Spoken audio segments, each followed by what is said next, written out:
Rocket के जितने बड़े बड़े पार्ट्स होते हैं, चाहे उसके इंजन हो, उसका बूस्टर हो, ये अलग अलग जगहों पे बनता है और इसे ट्रक के माध्यम से हम लोग श्री हरिकोटा ले आके एक जगह लॉन्च पैड पर रखते हैं, फिर इसे असेंबल किया जाता है। रॉकेट जो होता है कई टुकड़ों में होता है, इसे एक खड़ा असेंबल करने में बहुत टाइम लगता है। ये कई फीट 5-6 मंजिला इमारत के बराबर होता है, छोटा तो होता नहीं, आप इसे एक साथ रख सकते हैं। जैसे हम बात करें, ये रॉकेट के सपोज करिए कि ये टुकड़े हैं, इन्हें हमें एक के ऊपर एक जोड़ना है, तो हम यहाँ आराम से आप देख सकते हैं कि इस पे हम जोड़ दिए, तो हमारा हाथ यहाँ तक पहुंच गया तब ना जोड़ दिए। अगर ये 20 फीट का ऊंचा रहता, हमसे भी ऊंचा, तो नहीं जोड़ पाते।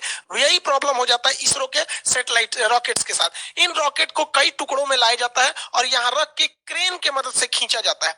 क्रेन के मदद से इसे उठा के और फिर इसे असेंबल किया जाता है। एक एक पार्ट, जहां आपको 4 पार्ट दिख रहा हो, 1 2 3 4, ये तो ऊपर वाला पेलोड है, तो इसको भी आप 5वां पार्ट मान सकते हैं। तो एक एक पार्ट को इस तरह से क्रेन के मदद से रखा जाता है। पहला पार्ट रखने में तो दिक्कत नहीं होता है क्योंकि हाइट कम ही रहती है, लेकिन जैसे जैसे ये ऊपर जाता है वहां तक इंजीनियर को पहुंचना, वहां से नट बोल्ट को कसना, पूरा सीधा रखना, हर चीज को जांच करना काफी दिक्कत होती है। इसलिए इसका जो असेंबली वाला यूनिट होता है ये काफी सोफिस्टिकेटेड, एकदम अत्याधुनिक होता है। जैसे यहाँ देखेंगे तो एक पार्ट को रख दिया गया है। अब यहाँ देखिएगा, यहाँ पर एक छत बना दिया गया, वो टेम्पोररी होता है, इस तरह से गिरा दीजिएगा तो ये आके गिर जाता है। अब यहाँ वाले पे इंजीनियर वगैरह अपना यहाँ पे खड़े होकर देख सकते हैं, फिर यहाँ हो सकता है। अब ये वाला जो सेकंड पार्ट जा रहा है, इसे क्रेन से खींच के इसके ऊपर रखा जाएगा। जैसे देखिए, ये फर्स्ट वाला पार्ट यहाँ रख दिया गया, इस पे से इंजीनियर हट गए। अब देखिए यहाँ पर ये लोग यहाँ पर अपना वर्क कर रहे हैं। जब ये हो जाएगा तो ये वाले छत को खोल दिया जाएगा, फिर इस छत को यहाँ पर ऐसे नीचे गिरा दिया जाएगा ताकि वो लोग काम कर सके।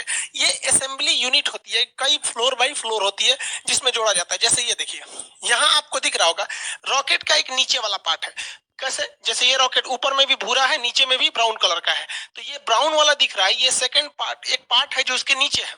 और ये जो फ्लोर बना है ये टेम्पोररी फ्लोर है, परमानेंट फ्लोर नहीं है, छत नहीं है। अब इसके ऊपर इसको रखा जाएगा क्रेन के मदद से, फिर ये लोग इसको अच्छे से ज्वाइंट करेंगे, फिर इसके ऊपर एक और पार्ट को रखा जाएगा। इस तरह से देखिए, एक यहाँ पार्ट है, यहाँ है, यहाँ है, यहाँ है, ऐसे करते करते जोड़ा जाता है। लेकिन ये जो छत देख रहे हैं ये ग्रीन कलर का, इसको हटना तो जरूरी है, पता चला यही रहेगा, रॉकेट उड़ाएंगे तो इसी में फंस के ब्लास्ट कर जाएगा, तो ये टेम्पोररी होता है। जब रॉकेट के सारे स्टेजेज को आपस में जोड़ लिया जाता है तो ये जो छत टाइप का बना था इसे फोल्ड करके हटा लिया जाता है। देखिए, ये फोल्ड करके हटा लिया गया और इसको एक बहुत बड़े ट्रेन टाइप का होता है जिसे हम लोग रॉकेट कार कहते हैं, इससे अब इसको आगे की ओर ले जाया जाता है, अब लॉन्च पैड की ओर ले जाया जाता है। यहाँ तो इसे असेंबल किया गया था, अब यहाँ से इसको लेके जाया जाएगा। ये था आपका असेंबली रूम। ये देखिए, ये सारे छत के पार्ट्स थे, अलग अलग थे, ये ऐसे खुल गए हैं। अब इसको इसी के मदद से लाया जाएगा। इसके अंदर ये असेंबल किया जा रहा था लेकिन वहां से लॉन्च नहीं किया जाएगा, इसके मदद से, इस कार के मदद से यहाँ लाके फिर इसमें इसको अटैच करके रखा जाएगा इस लॉन्च पैड में। इसरो के पास अभी फिलहाल में 2-2 लॉन्च पैड है।